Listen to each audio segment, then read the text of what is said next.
Okay, thank you very much. I think I had taken some long time without um, putting videos on my YouTube channel. Today I'm going to just talk about macroeconomics theory, and I'll talk about the money demand, or the demand for real money balances. Um, okay, you may be having questions on macroeconomics, demand for money, money supply, and other topics in macroeconomic theory, majorly for those who are doing macroeconomics at different levels.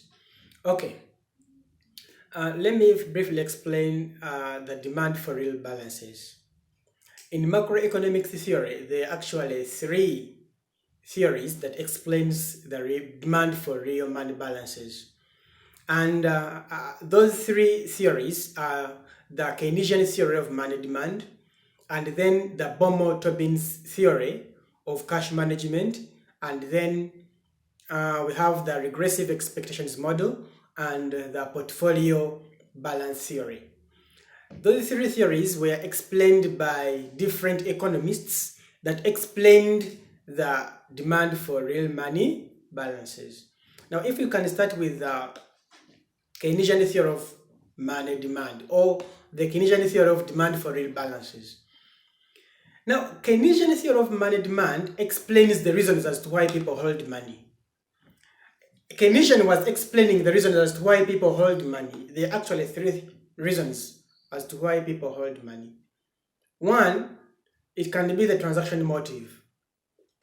The transaction motive, people demand for money because there is a need to make a transaction. Like, for example, if you want to buy a pen, you demand for money to purchase that pen. So the transaction motive could be as the reason as to why people demand for money. The other reason is the speculative motive. Speculative motive moves with the interest rate. When there is a speculative motive, there is a speculation that the interest rate may increase or decrease. So when there is a speculative action that money is going to increase, or the interest rate on money is going to either be high or low, the individuals may demand for money. And then the precautionary motive, individuals sometimes become cautioners. They are cautioning themselves, or there could be a precaution on an individual. Like, for example, it can be an abrupt happiness, something to happen and abruptly, like, for example, sickness. It can be accident.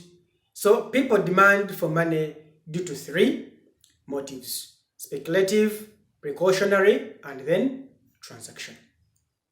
That is the Keynesian theory of money demand. There are no calculations. It's just explaining the reasons as to why people hold money. Now, there is another theory that explains the demand for real money balances, and that is the Bomo-Tobin's model. Bomo and Tobin explained the demand for real balances in the years back, 1950s, and we are explaining some reasons as to why people hold money. The Bomo-Tobin's model, there were just two economists that explained the demand for real money balances. That was William Bomo and James Tobin. They combined and they formed what we call the Bomo-Tobin's model of cash management. Now, according to them, there is a cost of holding money and there is a benefit of holding money. The cost of holding money is the interest you forego by holding cash, because we assume that whenever an individual puts money in the bank, there is an interest and the individual gains at the end of the year. So the cost of holding money is that interest you forego, the interest you have earned by holding money as a deposit in the bank. And then the benefit of holding money is the convenience you get by holding cash. Because whenever I want to make a transaction, I don't want, there is no need of me going to the bank to withdraw the money from my account to deposit it on my, to have money in terms of cash. So whenever I want to make a transaction, it is just convenient for me to make a purchase because I have money available and I can make a purchase. So the Bomo-Toppins model of cash management analyzes the cost and benefit of holding money. Now, to summarize it to a nutshell, we just have an individual who gets some amount of money towards the end of the month. Now, an individual can either go to the bank or to hold money in terms of cash. By going to the bank, you incur costs, but you gain the interest. The bank gives you an interest because you have the money in the bank account. And by having the money in terms of cash, you have convenience in making a purchase. Now, there is a trade-off because by going to the bank, you have an interest you would have gained by having the money in the bank, but still you have costs incurred moving to the bank, timing a line, withdrawal charges, and all that. So there is a cost and benefit. How do we get the optimal amount? So the motivation now is either to optimize the number of trips to the bank or to have a large amount of withdrawal, because an individual gets money the end of the month. So whenever we want to make a purchase, we assume that there will be an amount of cash withdrawal that an individual might withdraw from the bank account in order to optimize transaction. So if I withdraw a large M, assuming M is the amount of money you gain at the end of the month, so if I withdraw M large, that implies that I'm going to optimize. Whenever I optimize the number of transactions, I go to the bank. If there is an amount of money in the bank and I minimize the number of trips by withdrawing a large M star, if M is the amount I withdraw on each trip. So the intuition here is to either have a large amount of withdrawal or I minimize the number of trips to the bank in order to minimize the total cost. Now, Bomo and Tobin summarized their theory by minimizing the total costs in order to optimize the transaction. So when you read the Bomo-Tobin's model, you will see the average money holdings towards the end of the month, the transaction costs of money demand, and then the Bomo-Tobin's demand for real money balances under the calculations. I think I will discuss that after. So but the intuition now is to know the three key functions of the Bomo-Tobin's demand for real money balances. Because if we prove, we are going to see that the Bomo-Tobin demand for real balances is just a function of three key variables. That is the income, the fixed costs, and the interest rates. And then when we derive that mathematics, we shall get the Bomo-Tobin demand for real balances as a function of those three key variables: the interest rates, the fixed costs, and the income. And when you derive, you find out that income and fixed costs are numerators, and the other interest rate is a denominator. What does it show? It shows that there is a direct relationship between real demand balance and income and fixed costs. And then there is an inverse relationship between real demand balances and interest rates. That implies whenever there is an increase in interest rate, people will demand less. And whenever there is increase in fixed costs, people will demand more.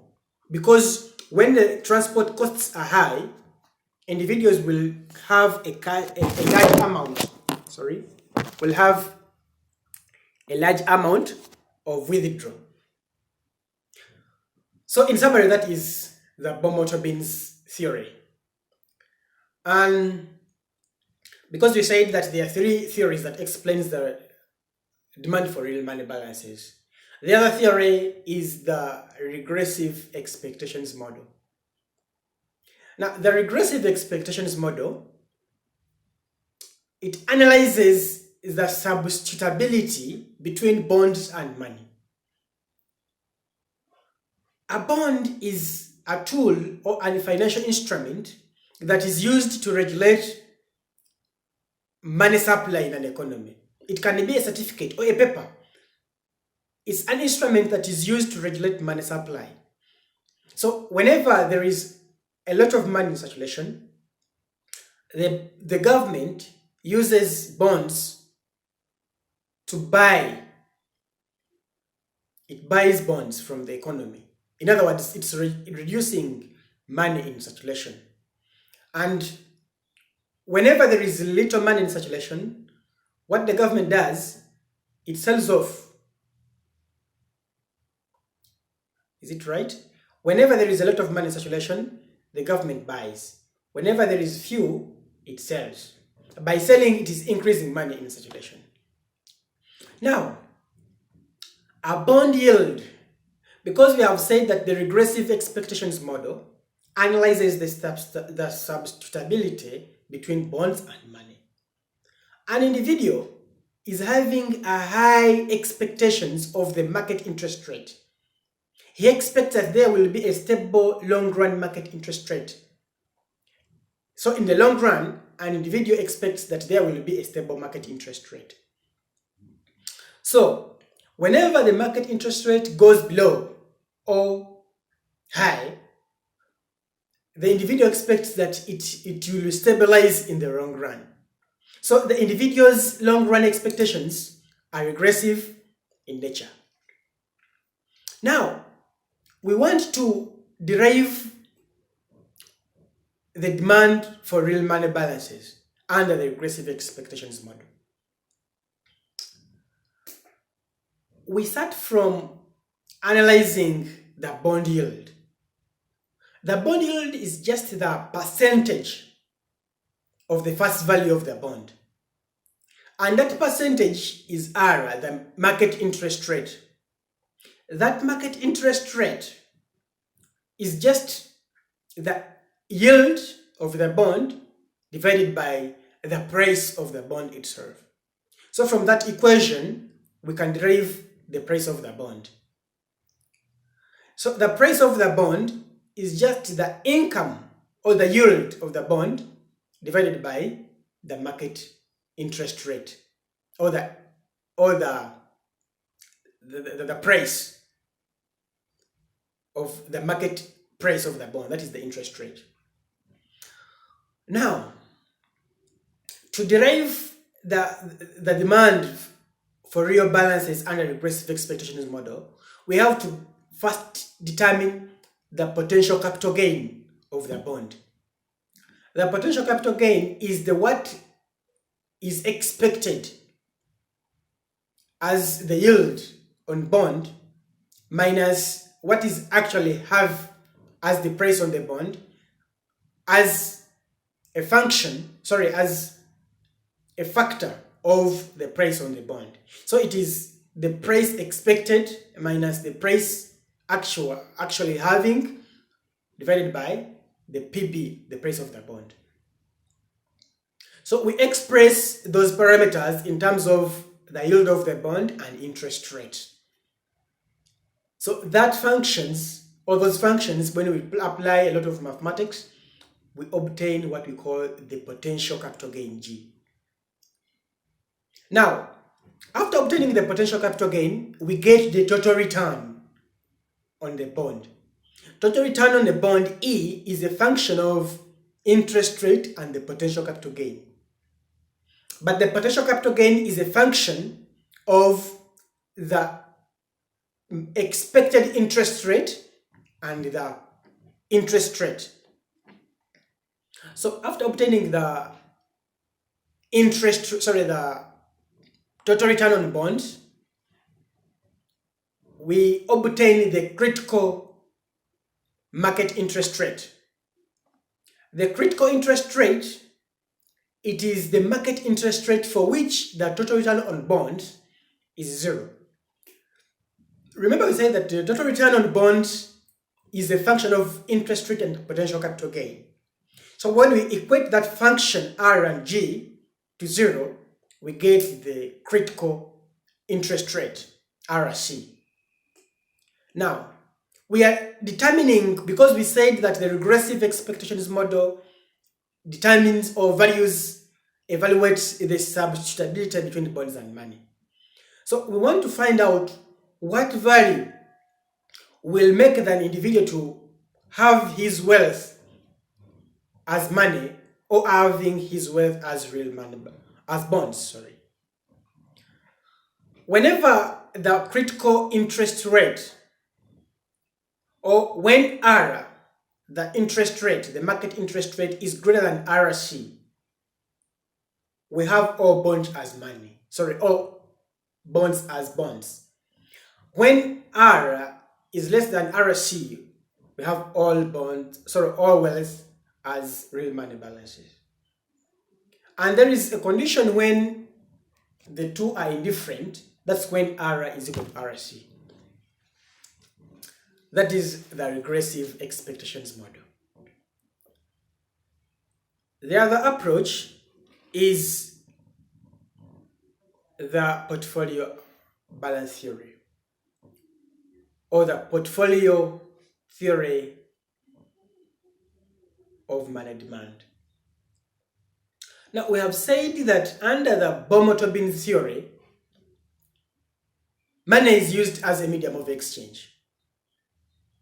People demand for money in order to make transactions. And under regressive expectations model, there is substitutability between bonds and money.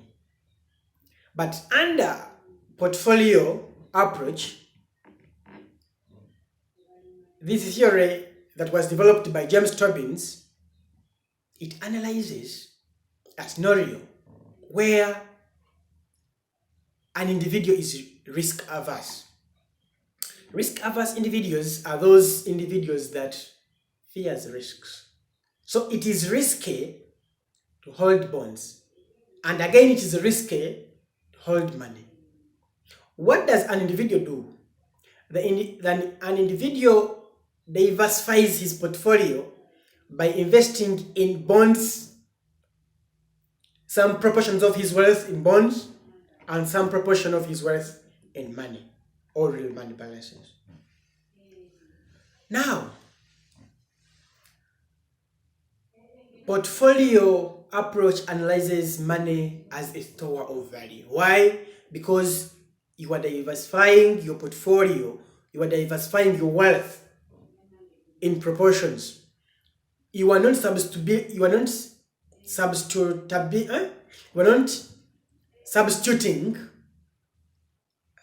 Sorry, let's say it is a slip of the tongue. You are not substituting money into bonds. You are just diversifying your portfolio. You are diversifying your investments in different portfolios. Part in real estate, part in bonds, and other portfolios. So that is the demand for real money balances that were analyzed by 3 economists who determined the demand for money in those 3 ways. Thank you for always subscribing on my YouTube channel and following my videos. In case you find this video useful, kindly share it to your friend or family members who may find this theory useful. I know there are some people who may be going through hard times in macroeconomics. I'm not so good in that area, but at least I can manage and help where I need to be. Most especially in macroeconomics and econometrics, I can have some kind of help. Yeah, so those who may need that help, you can just type into Jari Estates. You will find great videos on macroeconomics, on econometrics, on statistics, quantitative methods, and all that. And then again, we do buy and sell land. We do construction works and management. Our offices are just here in Sanji, Manja. Yeah. So when you come, we pass by Masaka Road, 2 kilometers from Sanji, you find our offices in that area. Thank you so much for watching this video. I appreciate you.